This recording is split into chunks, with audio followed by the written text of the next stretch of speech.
What's up guys, it's They Coming, and we're back for the latest episode of the Attack Blueprint. Since I'm currently the leader of Jericho Rising, some of our growing pains helped to inspire this particular video. We're home to several near-max villages spanning Town Hall 8 through Town Hall 10, so this means that several of us will be upgrading our Town Halls in the near future. Having experienced the beginning of a new Town Hall many times before, I believe I have a pretty clear grasp on what to do. I don't think that I've mentioned this before on this channel, but I actually own 3 accounts. They're Coming is a Town Hall 8 with a Max King and Lab, and more than half of my walls are black. They Coming, which I consider to be my main account, resides in the Boston Tea Party. It is a Max Town Hall 9 with Max Heroes, Lab, and around 50 walls remain to Max level 10. And then Banjar Bungus, which is my Town Hall 10 account. I have 32 40 heroes. I just put the king down today. And a pretty well progressed war laboratory with a max freeze and several key war troops. So I've started Town Hall 8 and Town Hall 9 multiple times and put a lot of work into making these accounts shine. Each time I repeat a Town Hall, I learn something new. On my Town Hall 8, I purposely experiment with interesting Town Hall 9 strategies just to see if it will work with less resources at my disposal. Guys, it's pretty fun and honestly a great war exercise for everyone if you have an alternate account. Let's get to the title of the video. You're a new Town Hall X and you want to do really well in war right away. There are select troops that are going to allow you to do that, and I'll address Town Hall 8 through Town Hall 10 in this video. In addition to specific troops, I have a general theory on spell usage that I think can help change your game if you aren't 3-starring already. Finally, we'll tie it all together with my preferred attacks for early Town Hall 8, 9, and 10. So, it's your first day of war at Town Hall X. Maybe you've got a new spell or a royal. Who are your targets likely going to be? If you watch Competitive Clash on YouTube and you've seen those bases in war recaps, you will not be hitting those bases. In fact, you won't be hitting those for a good long time until your offense improves. Your clan can't expect you to 3-star max bases on day 1, and if they are, you might want to go to another clan. What you will be looking to hit are bases that look very similar to your own. This means if you're a new Town Hall 9, you'll be attacking the top Town Hall 8s or the lowest Town Hall 9s on the map. If they've got expos, you will struggle with your baby heroes. The point is, you'll be used as a bully for a decent period of time. I briefly mentioned this in my Town Hall 8.5 guide, and this will come into play during today's video. Now, here's my complete philosophy of warring at a new Town Hall level. Bully bases with hit points and sustain. If you're using troops that are 1 Town Hall level above the village you are attacking, you will have an overwhelming advantage, not due to your damage, but your troop hit points. Also, focusing on properly sustaining these troops is going to win you the raid every time. The longer your troops live, the more damage they can deal. This is accomplished by 2 things: heal spells, and at Town Hall 9, and especially Town Hall 10, jump spells. So, healing your troops is obviously the main idea here, but jumps contribute to the effectiveness of heals. How, you ask? By controlling the pathing of your kill squad, in particular the Valkyrie, you keep those troops moving as one cohesive unit. You've seen it all the time where a pack of Valks will terminate in a compartment and all split to bang on different walls. With a jump spell, you ensure that they all go to the same place, allowing you to heal the entire group instead of the few that made it where you want to go. You have to imagine this as a math problem to understand why healing a large group of troops is so important. And this is something that you've probably thought about before, but not really digested. Imagine 4 troops, doesn't matter what they are, and they're inside a heal spell. That heal spell will effectively deal 1600 times 4. That's 6,400 potential healing. Now imagine 10 troops. That's 1,600 times 10. That's 16,000 potential healing. A heal spell gives hit points to your army. This might sound like an oversimplification of things, but it's my mindset, guys. So what troop do you need to be successful? For Town Hall 8, level 3 dragons or level 3 hogs. Dragons are already the most dominant strategy at Town Hall 7, so an extra level is going to make you even more dominant against Town Hall 7s and early Town Hall 8s. The only problem is that dragons don't have the same longevity as hog riders do. The faster you get your hogs to level 4, the better. Hogs are the powerhouse troop at Town Hall 8 and Town Hall 9, while dragons fall off around mid Town Hall 8 and only return in the mid to late phases of Town Hall 9 in more difficult hybrid attack styles. It's not a bad thing to start with level 3 dragons, just know that you shouldn't be using them for very long once you have them. Now, for Town Hall 9.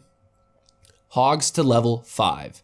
As hogs already dominate Town Hall 8, taking a level 5 hog rider will allow you to overkill any Town Hall 8 and any early Town Hall 9 with ease. You will get a lot of use out of this troop for some time, so you can't go wrong with this troop. I see many low level players taking dragons to level 4 first. This route is going to place you in a difficult position. Town Hall 9s have 4 air defenses, and most smart war players will upgrade them early in their Town Hall 9 progression.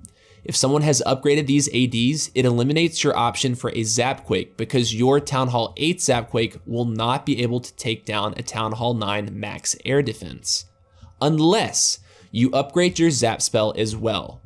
The point is to go down an upgrade path that requires one troop to be successful, and with dragons, you can be countered easily in your early phases, requiring more troop or spell upgrades to maintain strategic viability. Ground attacks in early Town Hall 9 are very dominant and have no clear counters. So why not rush air troops if I plan to be an air attacker? It's true that since the recent balloon buff, air is relatively unstoppable in the hands of a good Laloon attacker. However, the success of this strategy is usually dependent on high-level royals. You'll see on YouTube that great attackers will sometimes suicide their king and their queen to take an AD, an enemy queen, and or the CC. These YOLO missions are not possible without a beefy king and queen.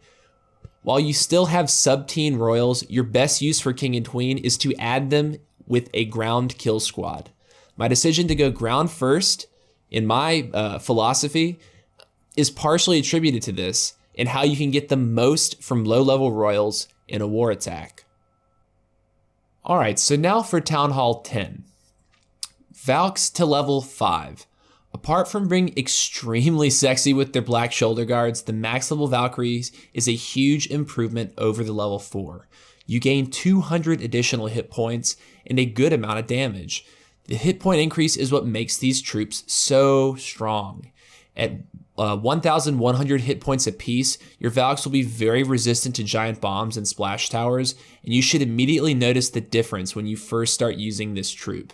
If you're able to keep your Valks together as they march through a base, proper heal spells will allow you to mow down any Town Hall 9 and 9.5 village with ease. This is the singular best upgrade for when you hit Town Hall 10 because you don't have to upgrade anything else to start shredding bases. So let's take a moment and go over the army compositions that I suggest for these Town Hall levels. First, for Town Hall 8, using level 3 dragons in a Dragloon attack. This involves 10 dragons, a CC of level 6 balloons, or if you can get them, max balloons. Do not accept level 5 balloons from your clanmates, as these are significantly weaker and will not give you the value you are looking for. Since you have a dark spell factory now, you have the option of taking 3 rage spells, a poison, and an earthquake, using the poison to slow down a defending CC as your dragons take it out, and an earthquake spell to soften an AD or a really dense central core compartment, usually where the town hall is. You can also use 2 lightning, 1 earthquake, 1 rage, and a poison, if you find a strategic advantage in taking out one of the air defenses with a Zapquake, and there are videos about how to do a Zapquake if you don't already know. The other option for Town Hall 8 would be to use your level 3 Hog Riders in a mass hog attack. This involves 32 Hog Riders, 8 Wizards, and 8 Archers. Take 3 heal spells and a poison spell. In your CC, you should take the highest level Hog Riders you can get your hands on, and an additional poison spell, preferably also high level. There are plenty of videos on YouTube to watch about mass hog attacks, so I'm just going to leave it at that. The point is, you don't need golems for this attack, which require you to upgrade your Dark Barracks twice, and to be quite honest, you can use this strategy throughout the entirety of Town Hall 8 with great reliability. Next, for Town Hall 9. Upgrading your hogs to level 5 for a mass hog or a goho. If you've made it to Town Hall 9, you should be familiar with golems and how to use them in goho, govaho, or govalo. Plugging these improved hogs into your attack combined with a 4th heal spell will make you dominate your appropriate matchup. If you're attacking a baby Town Hall 9 like yourself, make sure you deal with the queen on your entry before letting your hogs run wild, because she will mess you up. You'll probably want to take at least 1 golem to help you deal with a queen, unless she's poorly positioned on the outside of a base.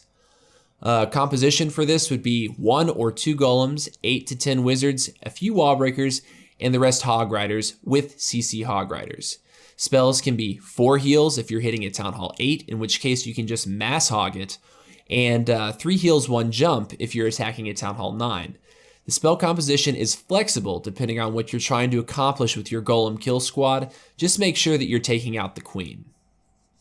Next, and finally for Town Hall 10, using your level 5 max Valkyrie in a Govaho or an AQ Walk Govaho.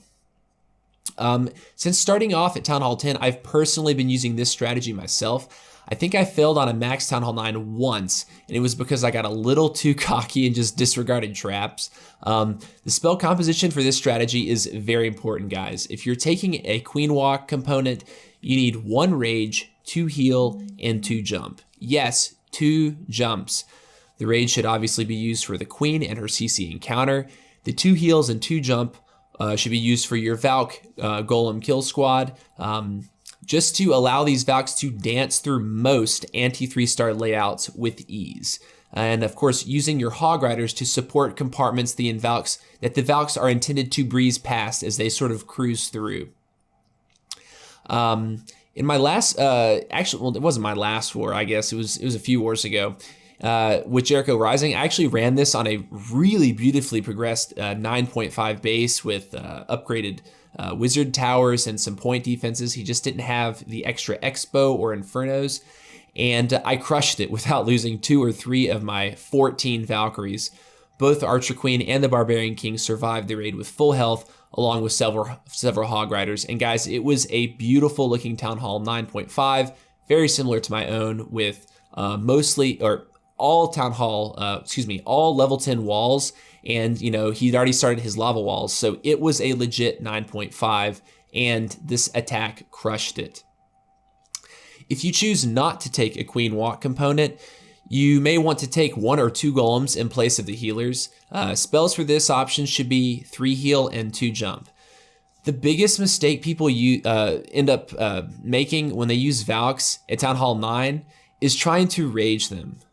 Okay, for farming in high leagues where you must hit Town Hall 10s and you need to erase a core completely and very quickly, this is great, right? If you're hitting a Town Hall 10, you're going to be hitting some infernos and you need to just take out that Town Hall as quickly as possible. This is awesome. But for hitting a simple Town Hall 9 in a war attack where you're trying to 3-star, you're better off healing the group in a large compartment. Level 4 Valks are already built to handle Town Hall 9 structures. They have plenty of DPS if you're using a decent number of them. With the max level Valkyrie, you should be aiming to sustain the group through giant bombs and splash towers, and I can guarantee you will see amazing success with this army composition for your early Town Hall 10 wars. Just remember, guys, that with all of these attacks, these are aimed at taking out a Town Hall prior to yours or an early Town Hall of your current level. So these strategies won't always hold totally true through the duration of the Town Hall that you're currently at, but certainly for the early phases, it's going to put you at a strong offensive advantage. Anyways, guys, I hope that you've enjoyed this video, and I hope that you've learned something. Please be looking out for more war recaps for Jericho Rising and the Boston Tea Party. Take care. See you later.